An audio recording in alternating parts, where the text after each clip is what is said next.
নমস্কার বন্ধুরা।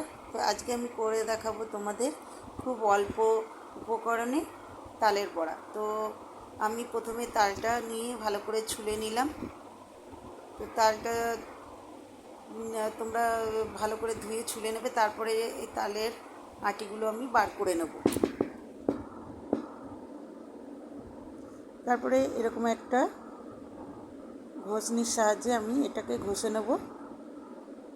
তো দেখো আমার তালের পালটা বেরিয়ে গেছে। এরপরে আমি কিছু উপকরণ নেব, খুব সামান্যই উপকরণ লাগবে। নিয়ে নেব 2 কাপের মতন ময়দা। তো আমি ময়দাটা নিয়ে নিলাম, আর নিয়ে নিলাম 1 কাপ মতন সুজি, আর নিয়ে নেব 1 কাপ মতন চিনি। এরপরে আমি মিশিয়ে দেবো একটা ছোটো গুঁড়ো দুধের প্যাকেটের 1 প্যাকেট দুধ, আর নিয়ে নেব তালের পালটা। তো তালের পালটা আমি জাল দিয়ে রেখেছিলাম। তো এবার আমি তালের পালটা মিলিয়ে নেব অল্প জল দিয়ে। তালের পালটা অল্প অল্প জল দিয়ে আমি মিলিয়ে নেব। তো তোমরা চাইলে এখানে দুধ দিয়েও ব্যাটারটা তৈরি করতে পারো। তো আমি এটা জল দিয়ে মেখে নিচ্ছি। তো চলো, আমার এটা আর একটু জল লাগবে, দিয়ে দিলাম সামান্য একটু মৌরি, আবার দিয়ে দিলাম একটু জল। আমি আবারও ভালো করে এটা নেড়ে নেব।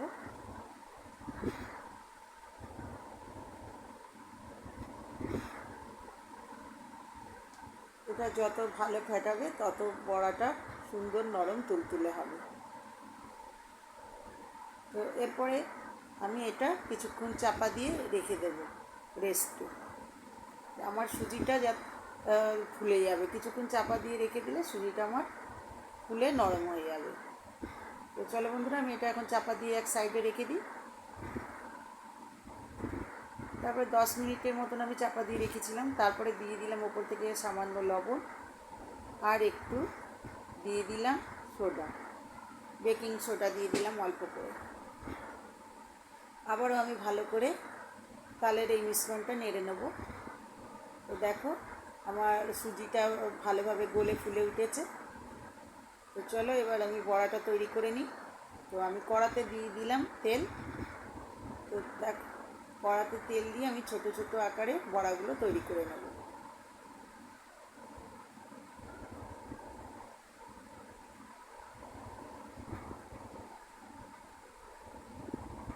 তো আমি বড়া দিয়ে দিলাম।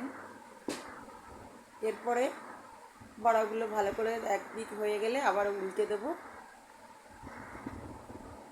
বড়াগুলো একটু লাল লাল করে ভেজে নেব।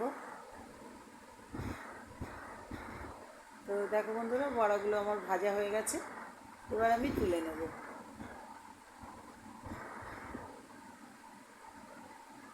তো বন্ধুরা, খুব অল্প উপকরণ দিয়ে আমার এই তালের বড়া তৈরি হয়ে গেল। তো বন্ধুরা, তোমরা একবার হলেও এরকমভাবে তৈরি করে খেয়ে দেখো, অনেক ভালো লাগবে। আমার ভিডিওটা যদি ভালো লাগে লাইক শেয়ার কমেন্ট করো।